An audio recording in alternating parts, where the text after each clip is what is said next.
I've got good news. There's a media source in the community that can keep you well informed of the educational, economic, political, civic, social, and spiritual happenings in the community.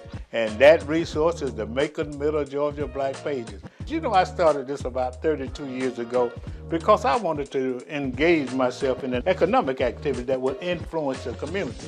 So I started the Black Pages in an effort to advertise and promote and list African American businesses throughout the community with community and corporate support.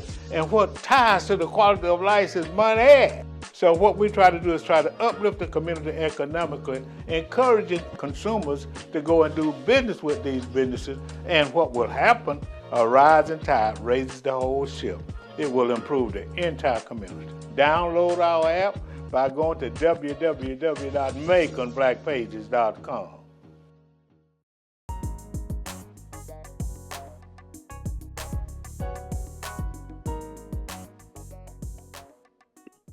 You know, I'm so tired of best kept secrets in this community. And the reason I'm tired of them is because if people were more familiar with them, it would be a better community. I just got off of an interview with Middle Georgia State. They got all kinds of community resources out there to help any activity.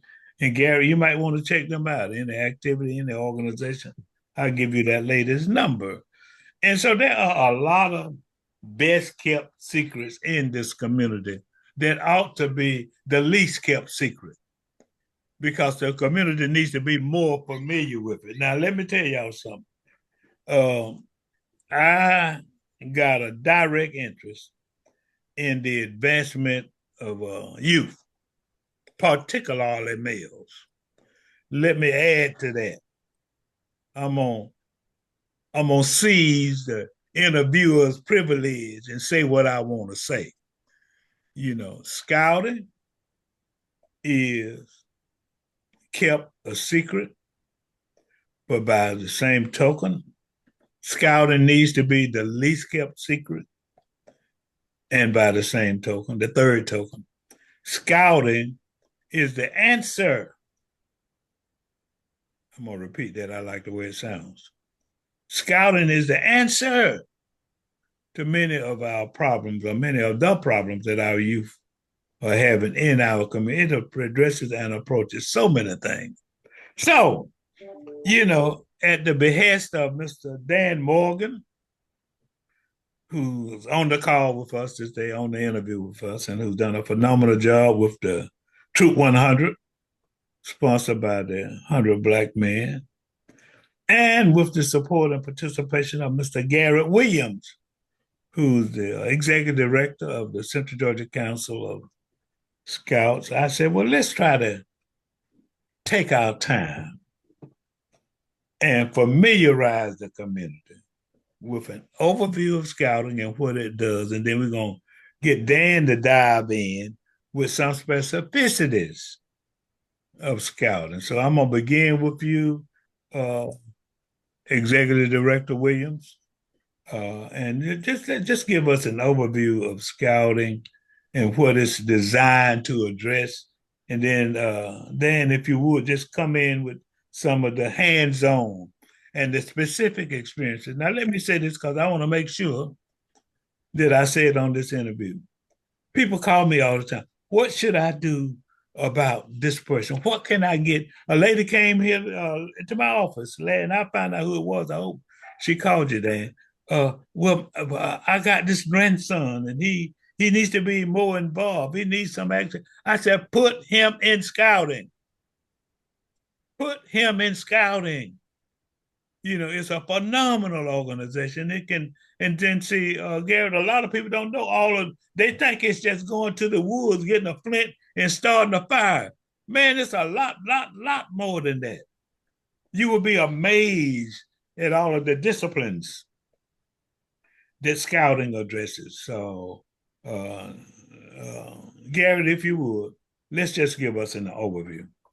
I appreciate that, Mr. Habersham. You know, scouting obviously is near and dear to my heart. I'm wearing the official scout uniform that a good number of our youth in our community wear as well. That gives the representation of who we are as an organization.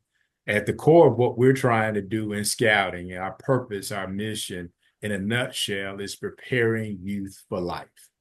And through that mission, we have the ability to positively impact youth in a variety of different ways. We are more than just a camping program.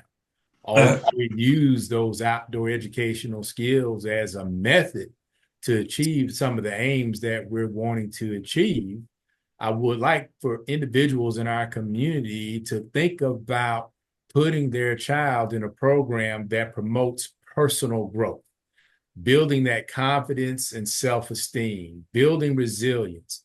Every time you have the opportunity to work on what we like to affectionately call rank advancement.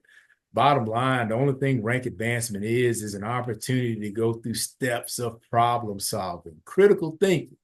You know, you hear our schools talk about the critical thinking. You hear people in the community talk about critical thinking skills.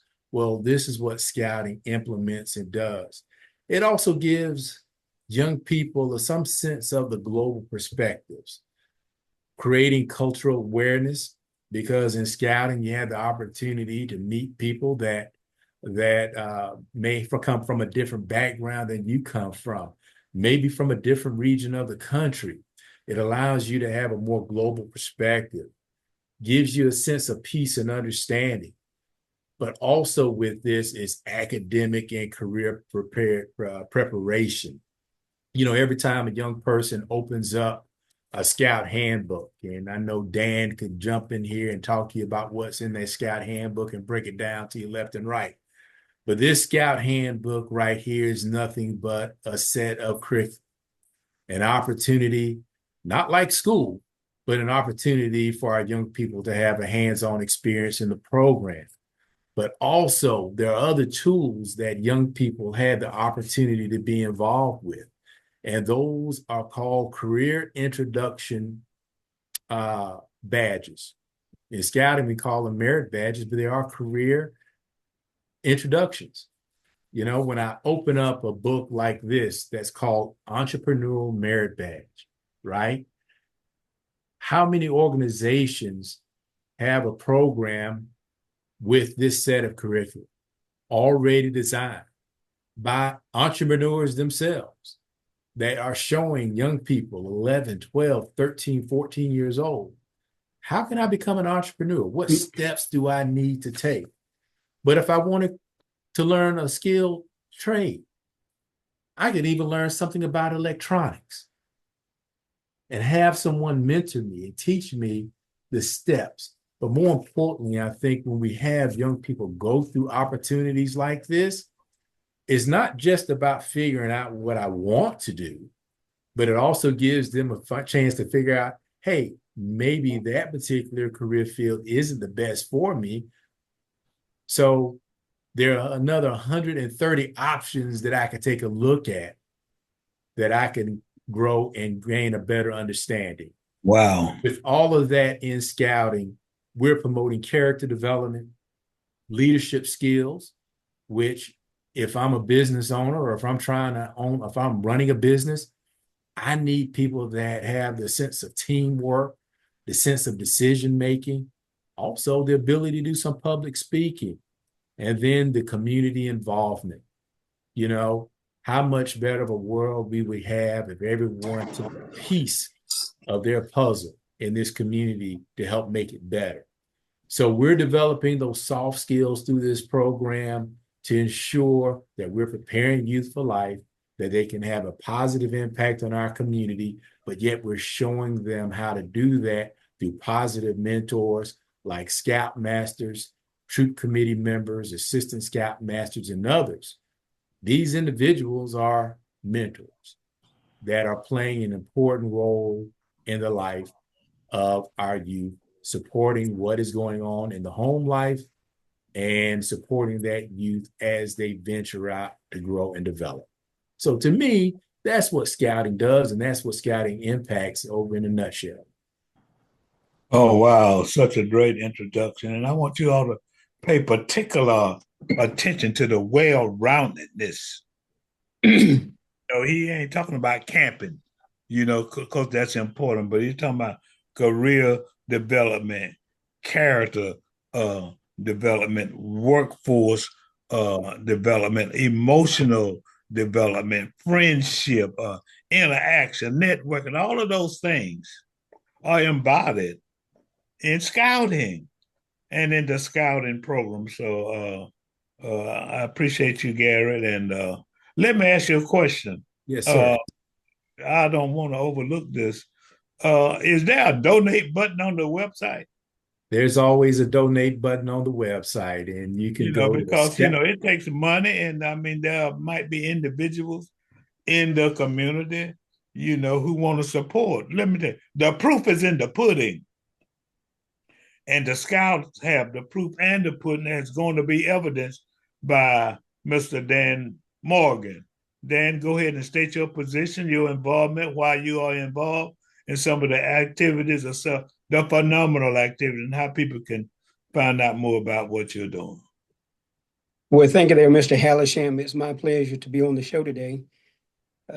Got some shoes to follow. Mr. Garrett just gave you a presentation in terms of what scouting is at the larger level. Let me just bring it down to the troop level, the lower level.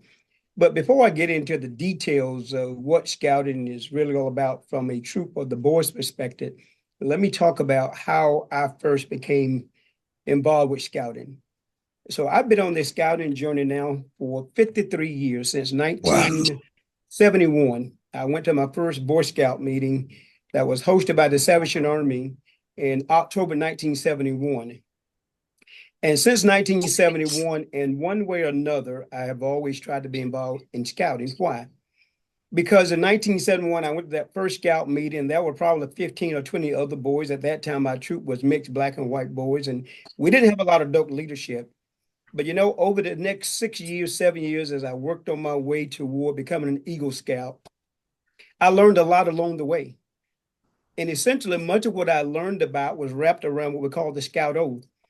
And the words of the Scout Oath I learned within 30 days or less. And to this day, along with the training and the upbringing of my parents in church, I have lived more by the words of the Scout Oath than all of my 20 plus years in the military, retired as a young colonel, or my time at the Department of Defense as Inspector General. Those oaths that I took, the one that I took as an 11-year-old boy has had the most profound impact on my life. And what do I mean by that? When we say the Scout Oath, the boy raises his hand in the Scout with the Scout sign, and he repeats, on my honor, my word, who I am, the best that I can be, I would do my best to do my duty. I always tell people, if you do your best, you will never have regrets. You may not be the best at something, and you may not succeed, but if you do your best, you'll never regret. And so I have almost no regrets. Could I have done things differently? Sure.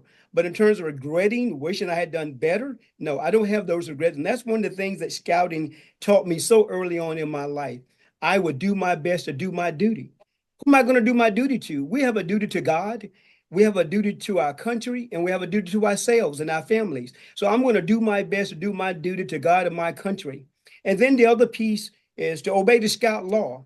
There are 12 principles in the Scout law that begin with trustworthy and go all the way through reverent. And it touches on all those important aspects, Mr. Havisham, about who boys and men and people should be. And so you learn those things, they're inculcated and become a part of who you are. To do my best, to do my duty to God and my country, to obey the Scout law, to help other people at all times. Scouts are always looking for a way to help others. It's not just about ourselves, but we spend time and energy focused on helping others. Scouts are required to participate in service projects where they go out and do things that help their community or church or others in the community. And so we're going to do our best to do our duty to God and our country, to obey the Scout law, to help other people all the time, to keep ourselves physically strong. So there are a lot of things in scouting. We want boys to be outside to have fun and to explore, but in a controlled learning environment and mental weight.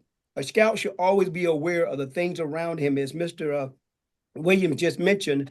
When we talk about the different aspects that a boy's exposed to that may lead to a career, well, that's part of being mentally awake, thinking about those things that may help him in life as he gets older. So those are the first things that really attracted me to scouting, those principles that I just talked about. And we move on from those principles and we get into things like the Scout motto, being prepared. We teach a boy you should always be prepared. But you know, being prepared means you got to think ahead. Yeah. Why in the world would a young man want to go on a trip and not have the things that he needs? Because once you get there, you're stuck with what you have. So we're getting to teach these boys in scouting, not talking about the Cub Scout program, but simply talking about the Boy Scout program beginning at the age of 11. If a boy joins scouting and only makes it to the first three ranks of scouting, scout, tenderfoot, second class, and first class, he will be exposed, Mr. Havisham, Mr. Garrett, to more than 300 different skills. Everything that includes the outdoors, of course, hiking and camping, those things, but things like first aid, entrepreneurship, and so many other basic skills. And that's what I love about scouting. If we can have that boy for about 3 years to really imbue in him all those principles and those basic skills, if he doesn't go on to earn the other three ranks of scouting, he'll be well prepared in life, because once he get beyond first class, he has learned all the basic skills of survival and life and in general that a boy should know by the time he's 17 or 18 years old. And then the last three ranks start like an eagle, or focus primarily on earning those merit badges that Mr. Williams talked about. And there's 130 plus different merit badges to expose a child or a young boy to so many things in our society. If you can think of it, we probably have a merit badge for it. Let me shift from that in interest of time, just move to what do a Boy Scout troop look like, and what happens in that troop level. Within scouting, of course, you have the troop, and then you have your district and your council and the national scouting that do all those administrative things to make a Boy Scout troop work. In the few years I've been back in Macon, I cannot say that of the 50 plus years I've spent in scouting, I have ever seen a sponsor organization, and that's what the 100 Black Men is to the Boy Scout troop. They're the sponsor organization, but this organization has put more time and effort in the scouting program than I have seen all over the world in different scout units, be they Black, white, Indian, Asian, or Hispanic. I've not seen a Boy Scout troop in my 50-some years that has the kind of adult support. Never have I seen an organization that has 9 Black men committed primarily to ensuring that Black boys in particular, because that's who we're working with primarily, not because that's what we desire, but that's primarily who we have, but ensuring those boys has every tool available and learn those principles. And so as a troop committee, what we tried to do is bring the resources together with the Scoutmaster. And the Scoutmaster and his team are the ones who teaches and train those boys in the things that they're supposed to do. What does a Boy Scout trip look like? Well, a Boy Scout trip can be something as simple as a hike for one day. It could be a trip to the Tupper Museum. It can be a trip to the Art Morgan National Monument. It could be a trip to the fire station, to the hospital, or whatever interests the boys. A one-day trip to do those things. And then we have our typical weekend camping trips where we may go camping. And we habitually have gone camping here in Macon. We'll go camping all the way over in Columbus or North Georgia. But what I love about scouting is we provide opportunity to boys in some of the units I've been with, and even here in this unit, for our boys to go on trips as far away as Nevada, as far away as the Rocky Mountains, the Grand Canyon. We've done some of those things that boys can only dream about doing, and that's what scouting has to offer, that exposure. This past summer, we took 10 boys down to Eglin Air Force Base in Florida and spent 5 days down there. The boys went to the beach and down to a number of places along the beach there near Eglin Air Force Base and Fort Walton Beach. And one of the exciting things for the boys when you're 12 and 13 years old is to have a black bear that come walking through your camp. Or you go to other places and you see so much wildlife. That's just so much that it has to offer. And I would agree with what Mr. Havisham told me about a year ago. He said to me, Dan, I wish every boy in Macon could be a part of scouting. And here we are on his show today talking about scouting as he begin to take those steps to ensure that the community knows about those unknown organizations such as the Boy Scouts of America. Thank you, sir. Thank you, sir. Wow. You know, I'm glad you're a nonprofit, Gary. Otherwise, you had to give him a check. You know what I'm saying? That's right. Outstanding job, Dan, and I really appreciate it. Well, I mean, that told the story. You got an overview and you got the specificities. But those of you who know kids, who know aunties, who know parents, who know grandparents, who got kids, that need more direction, maybe single parent or what have you, then, consider putting them in scouting. It is just such a phenomenal program. Now, talk, Garrett, about that process very quickly before we run out of time. How does one put his kid in scouting? Well, that is quite simple. It's as simple as contacting our local office here, calling the office at 478-743-9386.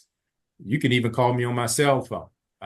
It's about how we can impact you, 478-235-1689.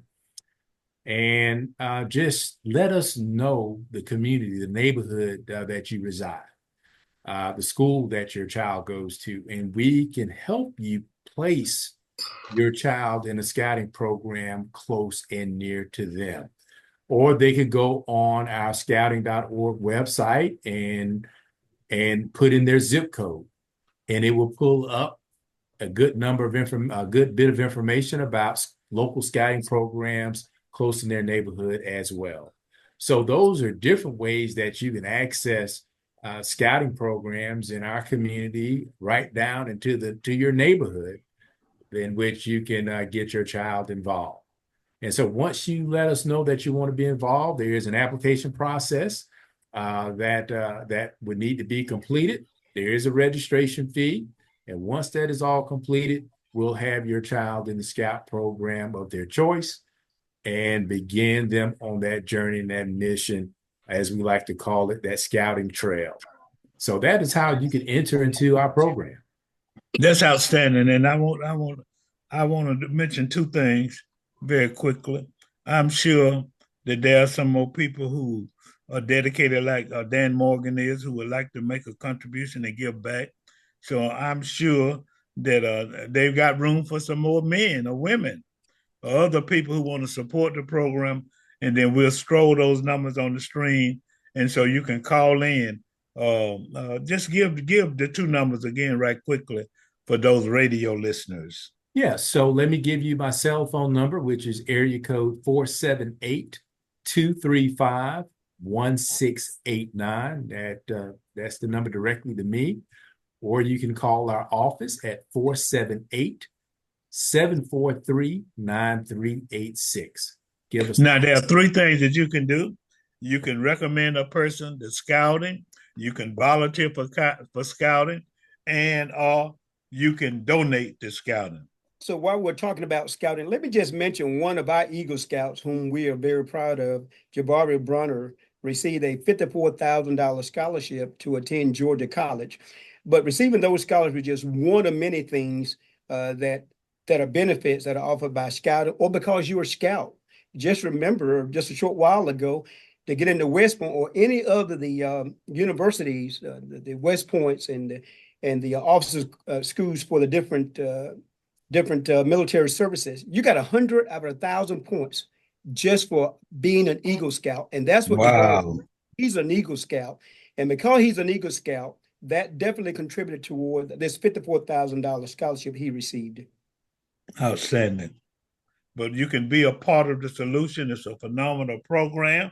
This is a call to action. I'm your host, Alex Haversham, having interviewed two phenomenal young men about a phenomenal program that I believe very strongly in, and that's scouting and the role that it plays for the youth in our community. Those men are Mr. Garrett Williams, who is the executive director of the Central Georgia Council of Boy Scouts, and Mr. Dan Morgan, who Colonel Dan. I didn't know that till just now, Dan. I knew you had that kind of rank, man. Colonel Dan Morgan, who's the Troop 100 committee chair, he says he is. But he's very involved. He does more than chairing a committee. And I ain't going to use the word chair, because when it comes to scouting, he does not sit down. Amen. Amen. He doesn't sit down. This is a call to action. I'm your host, Alex Haversham. Have a great day.